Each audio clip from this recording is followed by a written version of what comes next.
Hermanos, muy feliz de estar en esta iglesia otra vez, ¿no? Ya soy casi socio, yo creo.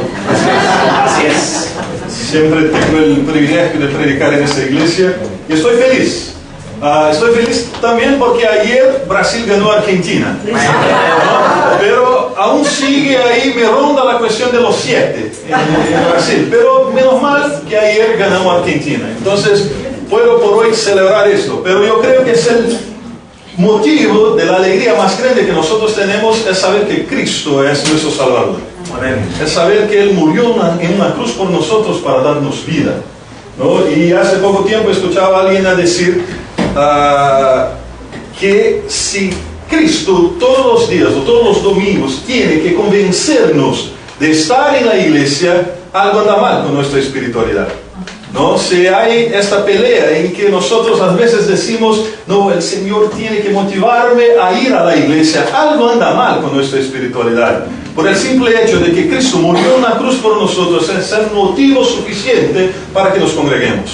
Amén. Es motivo suficiente para estar en la casa del Señor, es motivo suficiente para tener comunión entre nosotros, aunque tengamos problemas, dificultades en las relaciones personales, pero es el motivo suficiente. Entonces, que Cristo sea el centro y que Él sea nuestro ánimo. Cada vez yo despierto a la mañana, ¿no?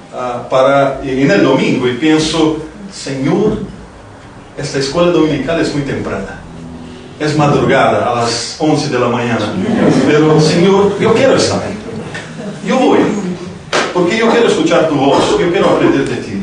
No hacemos tantas otras cosas, despertamos temprano para tantas otras cosas, ¿no? Los chicos saben que si hay un partido de fútbol a las 7 de la mañana, a las 6:30 estamos ahí, ¿no? Para garantizar un lugar ahí. Quién sabe, no jugamos tanto, pero tenemos que llegar temprano para tener un lugar.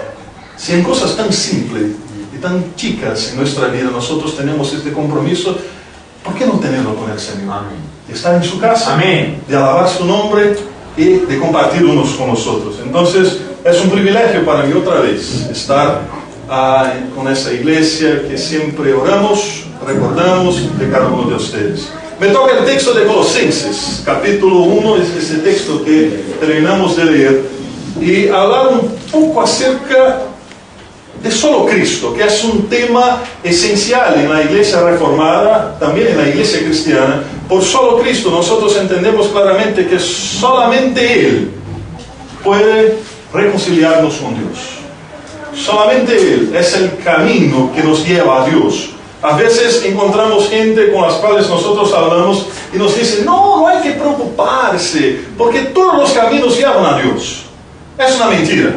Claramente es una mentira, o es un intento un poco político, ¿no? De no entrar en shock, de no pelear por ese tema, y nosotros asentimos y decimos, está bien, pero no es así. Cuando nosotros concordamos con esta idea, nosotros concordamos con la mentira, porque claramente el único camino que conduce a Dios es Cristo. Amén. Entonces eso tiene que estar muy claro para nosotros. Y hablamos un poco acerca del texto. ¿Me pueden poner el texto, por favor? Si te incomodo, pero perdona. Este texto de Colosenses, capítulo 1 del 13. No voy a leer el texto otra vez porque ya lo leímos, pero este texto parece un texto muy simple, un texto al que miramos y lo comprendemos bien, pero este texto nos da una respuesta muy clara acerca de quién es Jesús. Y parece ser para nosotros una pregunta fácil. ¿Quién es Jesús? ¿Quién es Jesús? Y salimos a preguntar a la gente y la gente va a decir, no, fue un hombre bueno. Es lo que yo más escucho. ¿Quién fue Jesús? Fue un hombre bueno. Para los musulmanes, si uno pregunta quién es Jesús, van a decirte, fue un buen hombre, un profeta, pero nada se compara a su fundador, a Mahomé. No sé cómo se dice en español. Mahoma, en español. No se compara a él. Fue un hombre bueno. Si vamos a mirar en el budismo, lo mismo. Van a decir, fue un iluminado. Pero en ninguno de esos lugares o ninguna de esas afirmaciones hay la afirmación clásica que nosotros esperamos. ¿Quién es Jesús? El Hijo de Dios. Y el apóstol Pablo escribe exactamente para tratar de este problema que había en la iglesia de los colosenses, que era un problema que estaba muy influenciado por el gnosticismo que había en aquel tiempo, que decía claramente que Jesús no era ni hombre y ni Dios. Jesús era un semidios, ¿no? Y ahora con las películas que tenemos ahí, miramos siempre esta cuestión de semidios, ¿no? Como por ejemplo,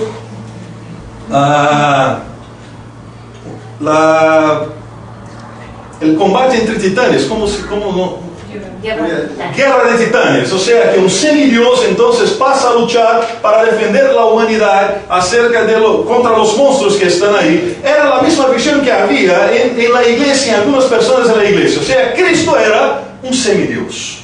Y entonces el apóstol Pablo escribe a esta iglesia, a estos hermanos, para decirles, no funciona así. Y él entonces comienza a destacar puntos muy interesantes acerca de quién Cristo es. Yo separé solamente 3, porque podríamos pasar toda la mañana, toda la tarde, hablando acerca de quién es Jesús para nosotros. Pero antes quiero invitarte a orar, para que el Señor pueda hablar a su corazón, para que el Señor pueda alumbrar su corazón acerca de su palabra en esta mañana. Oremos. Señor, te damos gracias por este día. Te alabamos, Señor, por este privilegio que tenemos de estar en tu casa, Señor. Gracias porque podemos tener las puertas abiertas, Señor. Podemos alabarte, podemos cantarte, Señor. Podemos leer tu palabra sin ningún problema, Señor. Gracias porque tú nos das la libertad, Señor. Entonces, queremos pedirte, Señor, que tú puedas hablar a nuestro corazón. Amén. Que tú puedas, Señor, poner tu palabra en nuestra mente, Señor. Y no solamente poner en la mente, Señor, pero que esta palabra pueda alcanzar nuestros corazones, Señor, y que podamos ser practicantes de tu palabra. Bendícenos, Señor. Amén. Habla, Señor, a nuestro corazón. Te pedimos en el nombre de Jesús. Amén. Entonces había este problema en la iglesia, que es, quién sabe, un problema que pasa también en nuestras comunidades, porque hay mucha gente que tiene duda acerca de quién es Jesús. Por ejemplo, hace poco Betty hablaba con un amigo que recién comienza a ir a la iglesia, y él le decía de la dificultad que él tenía de entender la Trinidad, de entender a Cristo como Dios, ¿no? Y él le decía, pero hablamos siempre en la iglesia, cantamos que debemos amar a Jesús, cantamos que debemos obedecer a Jesús, pero hablamos poco de Dios. Porque para nosotros estamos tan acostumbrados con esta idea de la Trinidad que adoramos a Cristo, adoramos a Dios. Porque dice la palabra de Dios, y Cristo dijo, quien me ve, ve al Padre. Entonces hacemos esta adoración al Señor. Y él me decía de la dificultad que él tenía de entender esta idea de Cristo como Dios. Él lo entendía y aún sigue así, estamos hablando con él, lo entiende como un hermano mayor. Como Cristo como un hermano mayor, pero no como Dios. Y es, quién sabe, una dificultad que hay en nuestras comunidades. Hay mucha gente que tiene dudas acerca de ese tema, pero no pregunta, ¿no? Por eso digo, ven a la escuela dominical. En la escuela dominical tú vas a poder preguntar. En el culto ahora no, pero en la escuela dominical solamente. Entonces, hay mucha gente que tiene dudas acerca de ese tema. Y el apóstol Pablo, entonces, escribe a esta iglesia, pero escribe a nosotros hoy. ¿Quién es Jesús para nosotros? Primero, Jesús, para mí, es mi libertador. De los versos 13 y 14 dice así, el cual nos ha librado de la potestad de las tinieblas y trasladado al reino de su amado Hijo, en quien tenemos redención por su sangre y perdón de pecados. Ese término de libertador, para la gente que no conoce a Cristo, es un término muy difícil de comprender. Porque la gente se pregunta, ¿de qué necesito ser liberto? O sea, ¿por qué necesito de Cristo? Primero, necesitamos de Cristo porque Él nos hizo libres de la esclavitud del pecado. Dice así la palabra de Dios en Mateo capítulo 1, verso 21, que dice, y dará a luz a un hijo y llamará su nombre Jesús, porque Él salvará a su pueblo de sus pecados. Entonces Jesús viene con esa perspectiva, o sea, aquí era una perspectiva muy contraria a la que tenían los judíos, porque los judíos esperaban un libertador político, que este Mesías llegara a la tierra en su caballo blanco, con su ejército por ahí, entonces viene a liberar el pueblo del jugo que vivía en aquel tiempo. estaban bajo la dominación de los romanos. Entonces, ¿cuál era la mentalidad que había? Liberación, libertad política. Entonces viene Mateo y dice, no funciona así, no va a ser así. Él viene para libertarnos de nuestros propios pecados. Y ese es un tema, o sea, cuando tratamos de nuestros pecados, es muy difícil para nosotros admitir, aunque lo hagamos a veces, que somos pecadores. ¿Cuántas veces tú te has encontrado en el momento de confesión de pecado? ¿Cuántas veces tú has pensado, yo por lo menos algunas veces, Señor, ¿qué pecado tengo para confesar? Señor, yo no hice nada mal en este día, no estoy bien, Señor, no necesito hacer absolutamente nada. Me quedaré sentado aquí orando por mis hermanos que son pecadores. Entonces, Señor, estoy bien. Pero olvido de mirar a mi propio corazón. De la palabra de Dios dice que desde que nos concebieron en nuestra madre, somos pecadores. Y la palabra de Dios dice en Romanos capítulo 3 que todos, absolutamente todos, son pecadores. Y si absolutamente todos son pecadores, necesitan entonces de la liberación del pecado. Y hermanos, y tenemos que estar atentos en ese tiempo, porque no hablamos mucho de pecado en nuestras comunidades. Hablar de pecado se convirtió en algo políticamente incorrecto, porque lo que dice la gente es, me juzga. No, pastor, no puedes decir esto, no puedes decir que estoy en pecado. Me hace un tribunal. Y viene de manera espiritual y me dice, pero pastor, tú no conoces mi corazón, no puedes decir eso. Pero la palabra de Dios dice también acerca de los frutos. O sea, seremos conocidos por los frutos que nosotros producimos en nuestra vida. Entonces tenemos que tener mucho cuidado, porque el pecado entra a la iglesia de manera muy sorratera, o sea, está ahí, como esa puerta que está abierta y a veces ni notamos. Y está el pecado, y el pecado está muchas veces en la conformación con las cosas que están en el mundo, la aceptación de cosas que no son normales para nosotros como cristianos, y estas cosas entonces comienzan a entrar a la iglesia y nosotros la tomamos como situaciones normales, o a veces la tomamos como todos lo hacen. Ni siempre, porque todos hacen algo, significa que sea bueno, significa que sea de la voluntad de Dios. Entonces nosotros debemos cuidarnos, y primeramente cuidar de nuestros pecados. Porque el texto dice, salvará a su pueblo de sus pecados. Está hablando de cada uno de nosotros. Que paremos un poco, quién sabe, de cuidar de los pecados de los otros. Y cuidemos de nuestros pecados. Quién sabe, miremos a nuestro propio corazón y clamemos al Señor la liberación de nuestro corazón acerca de nuestros pecados. Y entonces así comenzar, quién sabe, de alguna manera, a poder apoyar a otros que tienen más dificultades en ese contexto. Pero es necesario que miremos nosotros también. Entonces, por eso yo tomo a Cristo como mi libertador, porque Cristo me libertó de la esclavitud de mi pecado. Con eso no significa que no peco, ¿no? Con eso no significa que hoy, mañana, después voy a pecar. Pero yo tengo claro que el pecado en mi vida debería ser una excepción y no la regla. El pecado en nuestra vida como cristiano es una excepción, es algo por lo cual nosotros luchamos en contra todos los días. Porque sabemos claramente que no agrada al Señor y que la regla es vivir en santidad. Porque la regla es vivir en obediencia al Señor. Entonces, Cristo es nuestro libertador porque nos liberó de la esclavitud del pecado. Pero es nuestro libertador también porque nos libertó de la esclavitud de la muerte. ¿Cuál era nuestro destino? La muerte. Si Cristo no fuera a la cruz, ¿qué pasaría con nosotros? ¿No? Que sabe, a veces nos tomamos tiempo para pensar un poco, para trabajar un poco nuestras conspiraciones personales. Y comenzamos a nos preguntar, ¿y si Cristo no hubiera ido a la cruz? ¿Qué pasaría con nosotros? Yo tengo muy claro lo que pasaría conmigo. Muerte. Muerte. Porque sin Cristo y sin el derramar de su sangre en la cruz, no hay redención de mis pecados.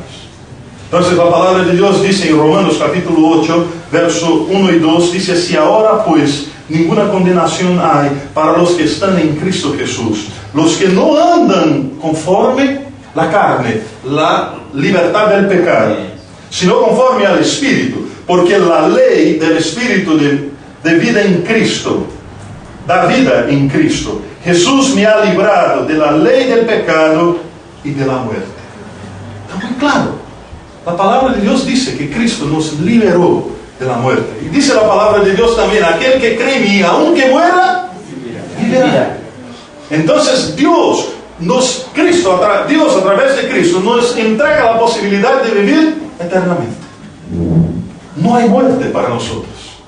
Aunque esta vida, este cuerpo, va a terminar aquí, Dios tiene preparado en la eternidad otro cuerpo, un cuerpo distinto a este, en sus calidades. Entonces yo voy a vivir por siempre. Yo voy a vivir por siempre. Y nosotros como cristianos podemos declarar claramente esto: Cristo me liberó de la muerte. Tampoco no va al extremo de esta idea, o sea, voy a vivir para siempre, salgo de aquí, entro delante de un bus, voy a probar a Dios para ver si voy a vivir eternamente. No significa eso. No es también para probar a Dios en ese sentido, pero sabemos que no debemos temer la muerte, porque la muerte para nosotros no es el fin. Hay gente que se preocupa mucho, y una niña me llama del colegio ayer y me dice: pastor, murió mi abuelito.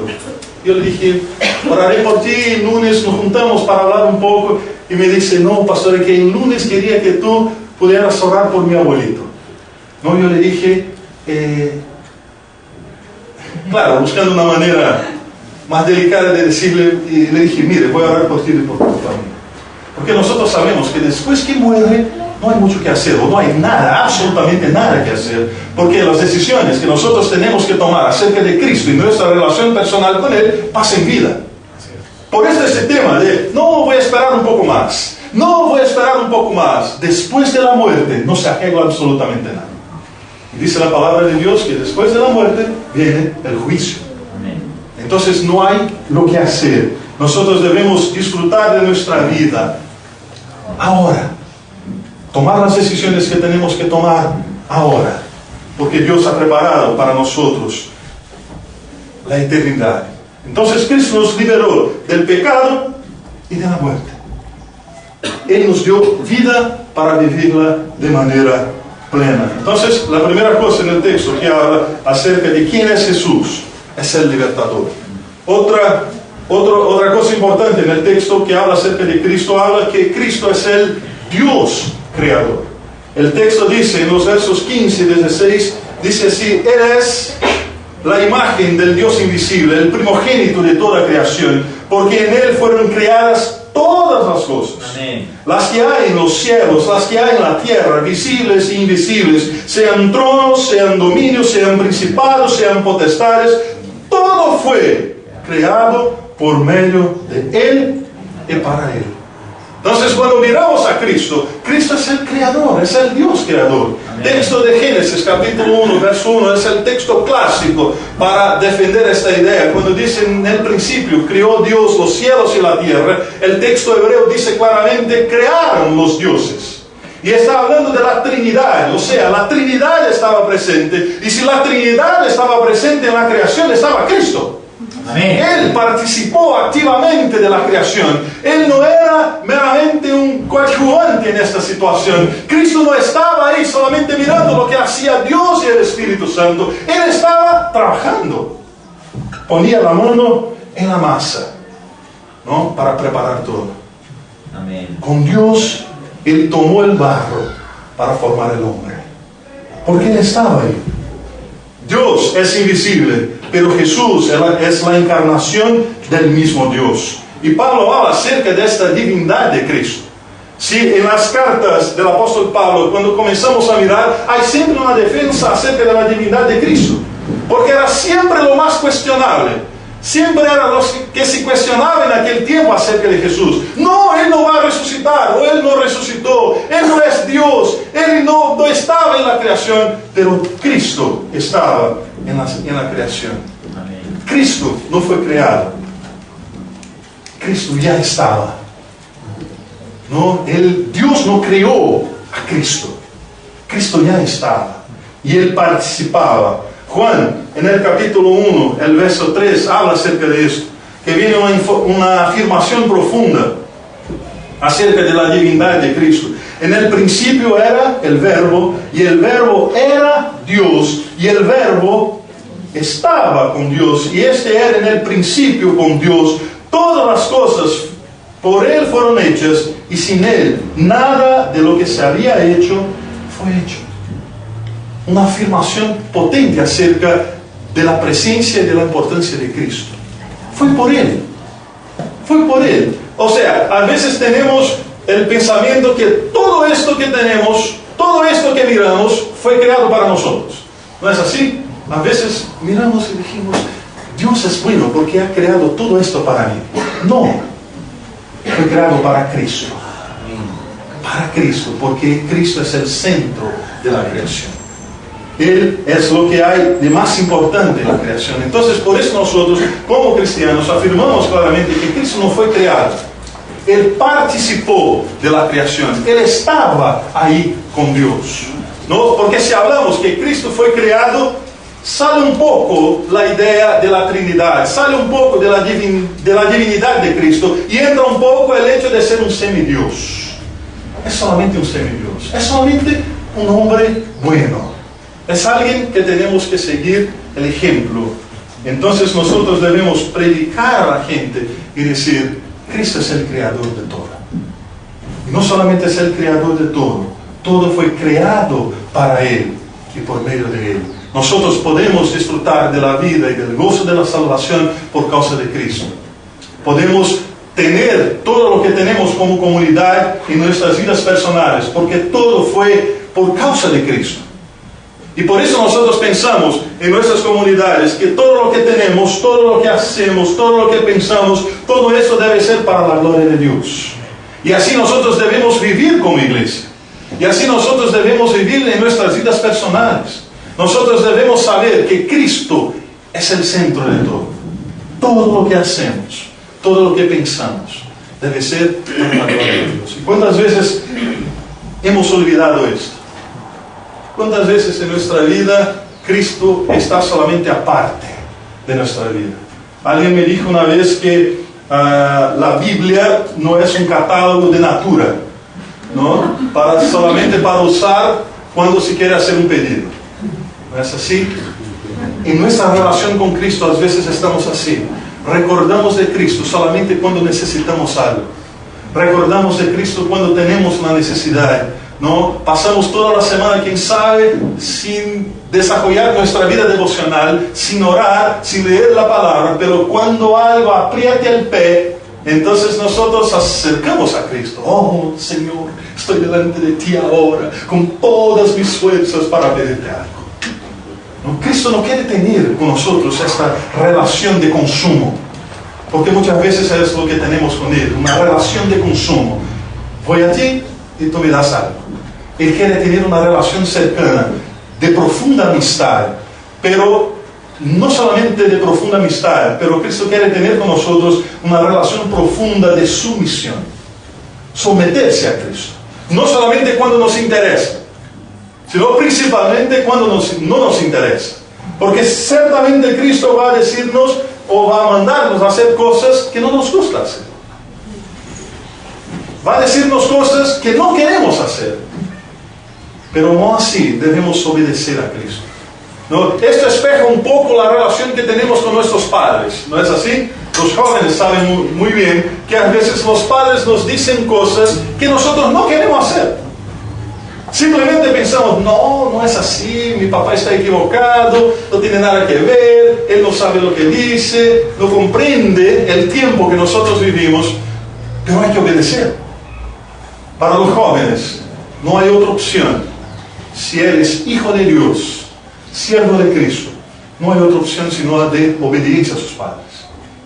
No hay como huir de esta idea como cristianos, porque esto refleja un poco la relación que tenemos con el Señor. Entonces no debemos acercarnos a este Dios creador que ha hecho todo para que nosotros pudiéramos disfrutar. No debemos aproximar de Él solamente cuando nos interesa, cuando conviene. Y a veces nos preguntamos por qué hay gente tan débil en la fe. en nuestras comunidades. Porque hay gente que no logra comprender las cosas, porque muchas veces hay gente que no quiere acercarse a Cristo. Quiere vivir de las bendiciones de Cristo, pero no quiere comprometerse con Él. La palabra compromiso en nuestros tiempos es una palabra que no se acepta mucho. Cuando hablamos sin tener compromiso, sea en cualquier nivel, ¿no? En el pololeo todo va bien, hasta el momento que se dice, vamos a comprometernos de manera más profunda. Vamos a casarnos. Y ahí comienza, no, vamos a pensar un poco más, vamos a ver, ¿sabe qué? Tenemos incluso que orar un poco más para ver lo que Dios va a decir. Cuando hablamos en términos de compromiso con la iglesia, también pasa lo mismo. La gente me pregunta, pastor, ¿por qué debo ser miembro formal de la iglesia? ¿No? Y yo hago la pregunta al revés, ¿por qué no? Porque muchas veces hay gente que están en nuestras comunidades, ya desarrollan una relación personal con Cristo, pero no quieren hacerse miembro de la iglesia, porque absolutamente no quieren comprometerse. No quieren someterse a las autoridades de la iglesia. No quieren vivir bajo autoridad. Entonces dicen, no voy a ser mi miembro, entrego mi diezmo, doy mi ofrenda, participo de los trabajos, pero no quiero comprometerme con la iglesia. Y es para huir de ese aspecto de la autoridad. Lo mismo pasa en nuestra vida. Si no sometemos nuestra vida a la autoridad de Cristo, de nada adelanta el esfuerzo que hacemos para participar de la iglesia, entregar nuestros diezmos, hacer todo lo que hacemos en nuestra iglesia. Porque a Cristo no interesa las obras. Lo que interesa es su corazón. Lo que interesa es su sumisión a Él. Lo que interesa es que cuando Él te confronte en tu pecado, tú puedas arrodillarse delante de Él y reconocer y someterse a la disciplina que Él nos va a dar en ese tiempo. Porque Él nos da perdón, pero también disciplina. Entonces, esta sumisión a ese Dios creador, que ha hecho todo para que podamos disfrutar de nuestra vida y de lo que tenemos en esta tierra. Y por último, en esta visión del texto, hablando acerca de quién es Jesús. Jesús es nuestro reconciliador. Y ahí llegamos al punto principal, yo creo, de la tarea que Cristo tiene. Los versos 19 al 22 dice, por cuanto agradó al Padre en que en Él habitase toda plenitud, y por medio de Él reconciliar consigo todas las cosas, así las que están en la tierra como las que están en los cielos, haciendo la paz mediante la sangre de su cruz. Y a vosotros también, que erais en otro tiempo extraños y enemigos en vuestra mente, haciendo malas obras, ahora os ha reconciliado en su cuerpo de carne por medio de la muerte, para presentaros santos y sin mancha, irreprensibles delante de Él. Cristo es nuestro reconciliador. Y ahí volvemos a la idea, no hay otro camino que nos conduce a Dios. No hay otro medio de acercarse a Dios sino por Cristo. Pasa por Él. Su muerte en la cruz sirvió exactamente para esto, para que hubiera un contacto o que se reconstruyera el puente entre el hombre y Dios, que fue derrumbado en el Edén. Cuando el hombre pecó en el Edén, se rompió la posibilidad de una conexión del hombre con Dios. Entonces Dios, a través de su Hijo, entonces dice, ahora voy a promocionar la manera y el medio por lo cual este hombre pueda tener reconciliación conmigo. Entonces es el centro de la tarea de Cristo. Cristo vino para reconciliarnos con Dios. No hay reconciliación con Dios que no pase por Cristo. No hay otra manera. Y la palabra de Dios dice que solamente hay un mediador entre Dios y los hombres, Cristo. Por esto nuestras comunidades, nuestra iglesia hace esa declaración, solo Cristo. Por esto no nos remitimos a los santos, no oramos a los santos, no hacemos peticiones a los santos, porque tenemos acceso a Cristo, que es el abogado, nuestro abogado delante del Padre. Amén. Entonces vamos a Él, hablamos con Él de manera muy directa.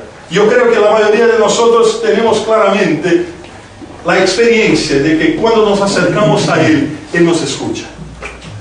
Él habla a nosotros. La reconciliación significa que Cristo nos ha salvado. La reconciliación significa que Cristo cumplió su tarea en la cruz por nosotros, por cada uno de nosotros. Entonces podemos tener y afirmar varias cosas acerca de Cristo, decir que es nuestro amigo, decir que es un hombre bueno, pero para nosotros como cristianos, la afirmación más profunda acerca de Cristo es que es mi Señor y mi Salvador. Es mi Señor y mi Salvador. Es el dueño de mi vida. Es aquel por lo cual todas las cosas pasan. Es aquel que tiene el control absoluto sobre todo. Es aquel que se acerca a mí y me dice, venga, yo te quiero. Venga, yo puedo cambiar tu vida. Pero necesito sumisión. Entonces yo creo que esta visión acerca de esta declaración de solo Cristo, para nosotros debe ser el centro de nuestra declaración como cristianos. Si alguien te pregunta, ¿quién es Jesús? ¿Quién es Jesús? Tu declaración tiene que ser muy clara. Mi Señor y mi Salvador. Es aquel que transformó mi vida. Es aquel que me rescató de la muerte y me trajo a la vida. Es aquel por lo cual todo se mueve. Y cuando alguien va a decirte, mire, no vamos a preocupar con esa cuestión porque todos los caminos conducen a Dios. Diga, no. El camino que conduce a Dios es Cristo. Solamente hay un camino. Y solamente hay una verdad. Amén. Que es Cristo. Y nosotros como cristianos debemos hacer esa declaración. Cristo es el camino. Solamente en Él las cosas se mueven. Es tu amigo. Es cercano a ti. Pero sobre todo es tu Señor y tu Salvador. Que Dios nos bendiga y que el Señor nos haga reconocer el solo Cristo. Y no solamente reconocer este solo Cristo, pero predicarlo. Decir a la gente que necesitan conocer a Jesús, porque sin Jesús no hay salvación. Amén. Oremos. Pongamos de pie. Vamos a orar.